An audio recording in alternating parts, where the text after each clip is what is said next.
everybody, it's Indigon, and I am back finally and very, very late. I apologize for that, but this is for the coin show, local coin show wrap up that I actually set up at the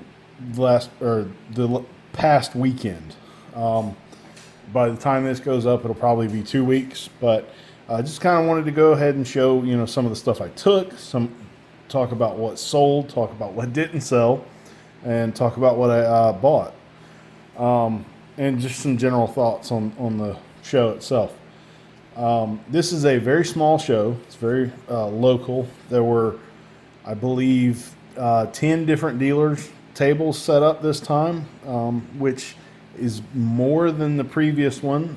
They do these about once every 3 months, as opposed to there for a while they were doing them once a month, and I think it was overly saturated, but I think they've settled in on once every 3 months, and it was a good show. I enjoyed it. I had a good turnout. This was the first week that silver had crossed over $40 an ounce, and it was sitting at 41 the day of the show. That was great, except for that meant everybody coming in basically wanted to sell silver, and nobody really wanted to buy it. I ended up selling a 5-ounce loaf bar. I sold an Asahi 1-ounce bar, and I sold a grand total of 1 silver round, and I took around 60-ish generic rounds. And the reason I sold that one is because of the design on it. It was purely design based. So something to consider if all you ever buy are generic Buffaloes and you can get something else for the same price, maybe it's worth picking up something else, right? This was it was a piece dollar design, and it was a proof, had like a proof-like strike to it. Very pretty round, and I even debated on taking it or not, but I did sell it, and I did sell it right at spot because that's what I was asking for it. I think most everybody who sold bullion at the show ended up selling it for back of spot, which was kind of impressive. And I did have the 90% and 40% that I took with me back of spot as well. I ended up taking about $20 face of quarters and about $20 face of 40%, and then I had some other generic Morgans and things like that as well. Nobody bought a single piece of 90%. I don't think from anybody at the show. And everyone in the room, including myself, had it for back of spot, which was crazy to think about. It was back of spot, and we still couldn't sell it. What I did sell, though, I ended up selling $20 face value of 40% Kennedy halves that I had found through hunting over previous years. And I did sell that back at spot, but I sold it for $5 a piece. So, 10 times my initial investment. And I was happy with that because it's hard to get rid of 40%. And I got some cash out of it, and I was able to use that for a couple purchases, and I was very, very pleased with that. Overall, so you can kind of see these coins down at the bottom. These are all coins that I had brought with me to the show that did not sell. Had some interest in a few of them. I had a couple people tell me they were interested in the No Sense 1883 V nickel. They did not. One guy even had me pull it back for him, and he walked around and then changed his mind and decided he was going to pass on it. Understandable. It is, it is what it is. I didn't sell anything. Ironically, the only coins that I sold at the show, I sold another toner similar to this one, this 58. I sold one of these. This came out of a mint set. Very nice toner. I sold a slabbed Merc dime that actually ended up trading it for a different coin, but I bought it at the show and then ended up trading it away at the same show. I sold a Portuguese coin, and I'll throw up the True View right here. Sold that to my LCS. And other than that, the only thing else I sold was some West Points, and they were mostly 55s through 63s. I think I did sell 164, but other than that, that was pretty much all of the slabbed coins that sold. I had some people interested in some of the San Francisco Mint American women's quarters. Had people interested in some of the West Points, but I had some all the way up to MS66 for the San Antonio missions. I had quite a few American Memorial Parks in a 65, and the only ones, and the second guy actually specifically said he was only looking for 2020s because they had the V75 privy. I thought that was kind of interesting considering the mintage is the same on all of them. But he bought out all but one. I think I have one 2020 left, and it was a AU55, and he just wasn't interested in it. So I'll probably throw that one on eBay at some point for a dollar start and kind of see what happens with it. But I hadn't heard that before. If you guys have heard anybody else talking about that, I'll be perfectly honest, I've never really cared much about the coins having the privies. I've always kind of thought the privy was a little gimmicky. Maybe that's just me being a traditionalist, looking at more the date and the mint mark set collecting as opposed to a privy making it different. But I found that kind of interesting that the only ones I sold all weekend were the 2020s, and I'd only taken, I want to say 8, and I sold 7 of those. And I have almost 2 full boxes of West Points still in here. Well, actually a box and a half because I have the San Francisco AWQs. But I have a box and a half, so roughly 30 2019s left. Didn't sell a single one. So that was kind of eye-opening for me, something I hadn't heard before. But the big takeaway for me for this show was no one was buying silver. Everybody wanted to sell and take profit because we had just crossed through a barrier, and it was their first real big chance to sell. I did buy a few coins. Matter of fact, I bought these 4 coins here in the middle, and I ended up buying this Franklin Mint sterling silver bar. And I bought this one. I did end up buying that back a spot because I didn't have a way to test it and to see if it was super thick and plated. But the guy was good with it because, you know, he'd had it forever, and he didn't really have anything invested in it.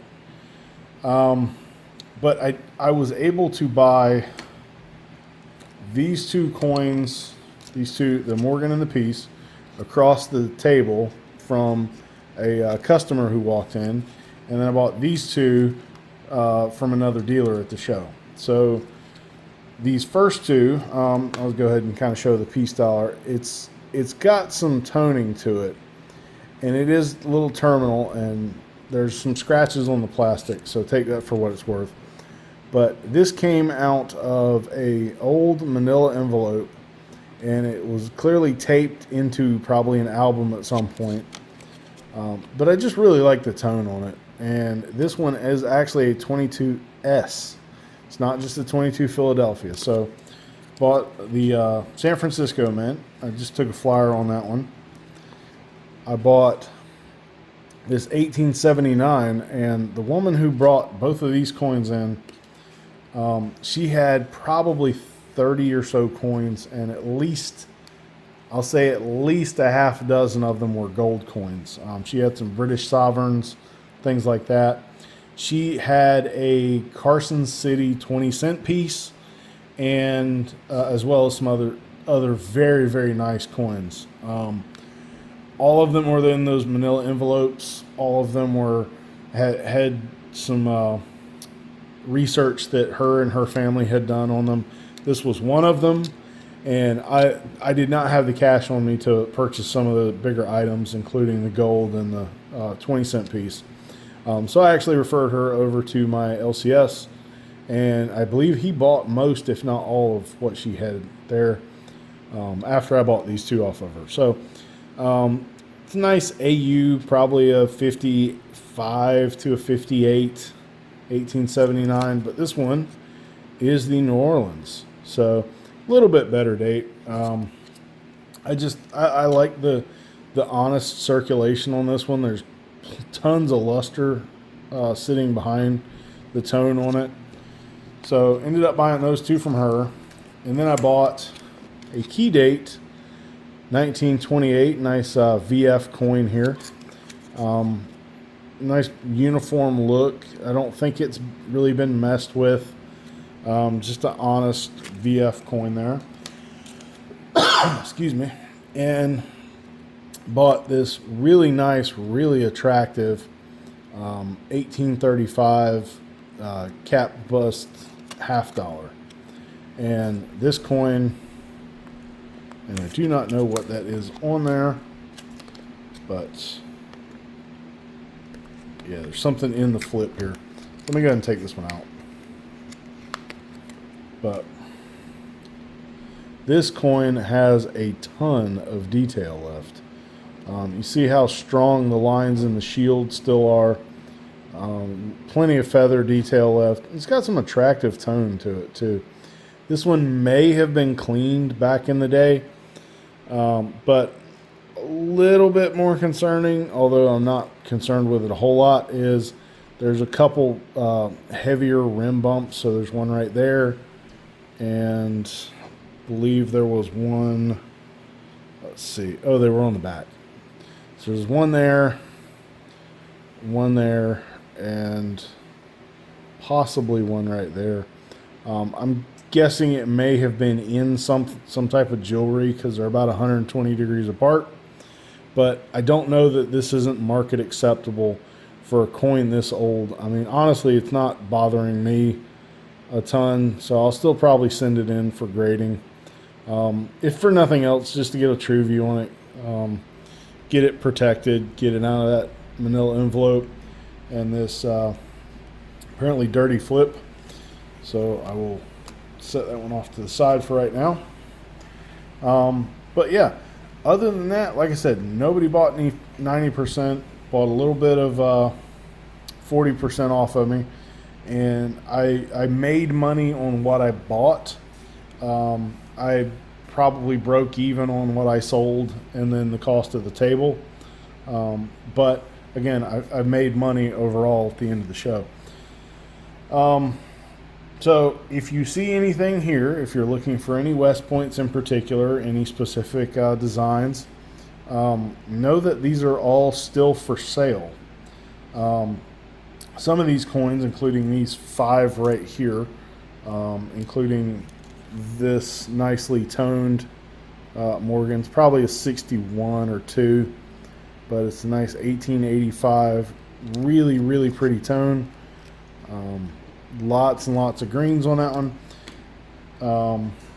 These 5 will probably be getting graded at some point. So if you have interest before I send them, I'll probably not send it until I don't know, a week or two at the earliest. If you see anything, just hit me up. If you got a request, specific date, just ask. But overall, I enjoyed it. I will probably do it again in December. I've already talked to a friend of mine about splitting the cost of the table, possibly, and see what we can come up with. And if we do that, I think it becomes a lot easier to recoup our money on buying coins back from the public. And then I believe it's the first weekend in December. So overall, I enjoyed it. I learned a lot. I'd always heard that you make your money when you buy the coin, and I didn't quite realize how true that was until I was sitting on the dealer side of the table, and it made a huge difference. And for that, I was extremely glad to be there. And like I said, I learned a lot, had fun, good show, and I look forward to the next one. And that is a lot of rambling. So hopefully you made it through this and I haven't put you all to sleep, unless you're looking for some white noise. But anyway, appreciate you staying with me. If you've made it this long, I'm so sorry. But please hit that thumbs up if you enjoyed this or if you got something out of it. And thanks for watching. Just kidding. Completely forgot to include the bonus coin here that I ended up trading for. So that Merc dime that had the bag fragment in it that I did trade away, I ended up trading for this. And this is it's very nice. Very, very nice reverse. Toning on the obverse isn't the prettiest. It's kind of terminal around the bust, but it is a 62 full head 1927. And this is a really, really nice SLQ. And this has what the AU5824 that I recently sent off for grading doesn't have, and that is luster on the obverse. Like I said in that video, I think that coin was probably cleaned on the obverse a long time ago, because the reverse is dripping with luster. The obverse has essentially none, and it's got kind of a white look to it. And this one doesn't have any of that. This is problem free, and it's full head, and it is now mine. So yeah, meant to include this earlier, forgot it, but here you go, little bonus footage. So if you made it this long, thanks for watching, and I'll see you on the next one.